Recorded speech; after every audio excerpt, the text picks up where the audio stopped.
উত্তরপ্রদেশে যখন আলুর দাম বাড়ছে, ঠিক তার উল্টো চিত্র দেখা যাচ্ছে পশ্চিমবঙ্গে। আলুর দাম একেবারে তলানিতে ঠেকেছে এবং চাষীদের যে করুণ দৃশ্য সেটা আর চোখে দেখা যাচ্ছে না। প্রতিবেদনটি যখন তৈরি করছি, তখন মাত্র ৭০ থেকে ৳৮০ বস্তাতে কেনারও কোনো ব্যবসাদার পশ্চিমবঙ্গে নেই। কিন্তু কেন হলো এরকম পরিস্থিতি? আসুন সবিস্তারে আলোচনা করব আজকের এই প্রতিবেদনে। পশ্চিমবঙ্গের আলু চাষীদের এই দুর্দশার প্রধান কারণ যদি হয়, সেটা একমাত্র হলো সরকারি নীতি। এর জন্য আপনাকে ২ বছর আগে ফিরে যেতে হবে, যেখানে সরকারের প্রধান মুখ মমতা ব্যানার্জী তিনি কি করলেন বর্ডার আটকে দিয়ে পশ্চিমবঙ্গের উৎপাদিত আলু বাইরের রাজ্যগুলোতে যেতে বাধা দান করলেন। আর এরই প্রভাব আজকে পড়ছে আলু চাষে।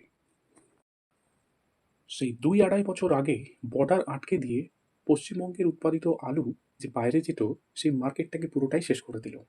সেই মার্কেট এখন হাতে রয়েছে উত্তরপ্রদেশের। ৳৪০,০০০ খরচা করে আলু চাষে মাত্র ১০ থেকে ১২,০০০ টাকা উঠে আসছে। তার উপর লেবার খরচা এবং বর্তমানে আলুর যে থলে, আলু ভরার জন্য যে প্যাকেটগুলো লাগে, যার মূল্য বিগত বছরগুলোতে ৳১০, ৳১১, ৳১২ ছিল, সেটা এখন যখন আমি প্রতিবেদন করছি প্রায় ৳৩৫ থেকে ৳৪০ এসে দাঁড়িয়েছে। কিন্তু এখন এই মূল্যবৃদ্ধির ব্যাপারে সরকারের টাস্ক ফোর্স বলে কিছু নেই, কোনো কাজও করছে না।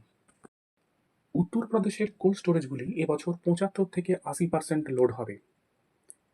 এছাড়াও তারা বিভিন্ন রাজ্যে কিন্তু আলুগুলোকে এক্সপোর্ট করছে। এর ফলে উত্তরপ্রদেশের দাম কিন্তু ক্রমাগত বাড়তে থাকছে। ঠিক একইভাবে যদি পশ্চিমবঙ্গ থেকে আলুগুলো বিভিন্ন রাজ্যে ছড়িয়ে যেত, তাহলে এই দাম কিন্তু কখনোই থাকতো না।